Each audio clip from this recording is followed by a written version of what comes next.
Legislature, Ghana is pushing for more investment to fully utilize a carbon market's potential, valued at between $24 and $100 million. Ghana intends to rake in more revenue by reducing her carbon emissions and relying on renewable energy solutions, reducing deforestation and trading off her carbon for revenue. The UK High Commission in Ghana is encouraging the move and has organized what is called Carbon Markets Development in Ghana. I was at that program.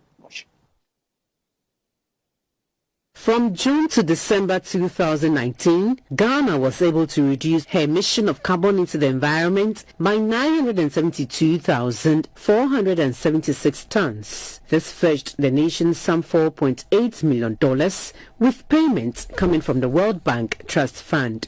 Ghana was able to reduce the emissions by reducing deforestation and forest degradation. Reports indicate that the payment was the first of four under the country's emission reductions payment agreement, in which Ghana is eligible to receive up to $50 million for reducing emissions by 10 million tons by the end of 2024. The Accra meeting, facilitated by the UK High Commission, is exploring how to leverage on Ghana's carbon market to rake in more revenue. This is to be done by ensuring that the nation uses renewable sources of energy which are carbon efficient and increase her afforestation and reforestation programs. Currently, I think we are in a very good place, maybe from the forestry perspective, because we have our very first emission reductions traded, and we have funds in for community work to address deforestation and also cocoa productivity issues. And so that's very good.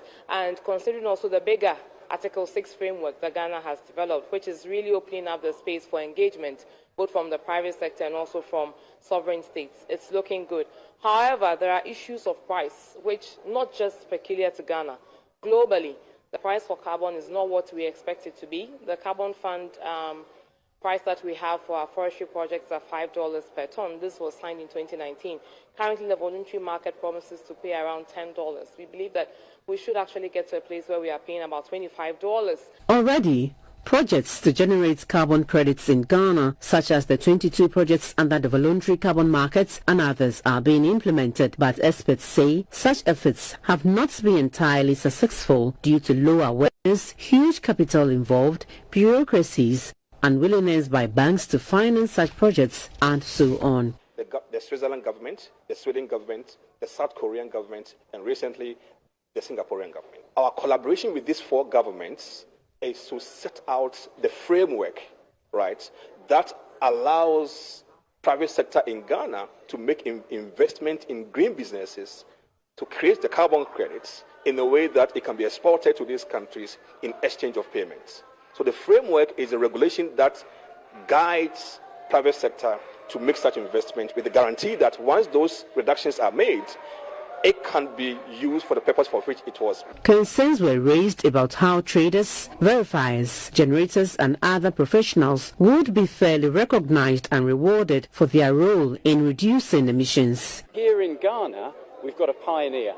We've got a country led by the Environmental Protection Agency and Dr. Benefo, that we've already heard from here, that developed the right sort of legal and regulatory framework to govern how carbon markets can work here. That makes it a lot easier for investors, project developers, offsetters to get engaged in the market and start exchanging credits. And what that means on the ground is more efficient cook stoves, more people investing in protecting forests and building forests. And most of all in Ghana, we see a really strong partner, a country that's ahead of the game.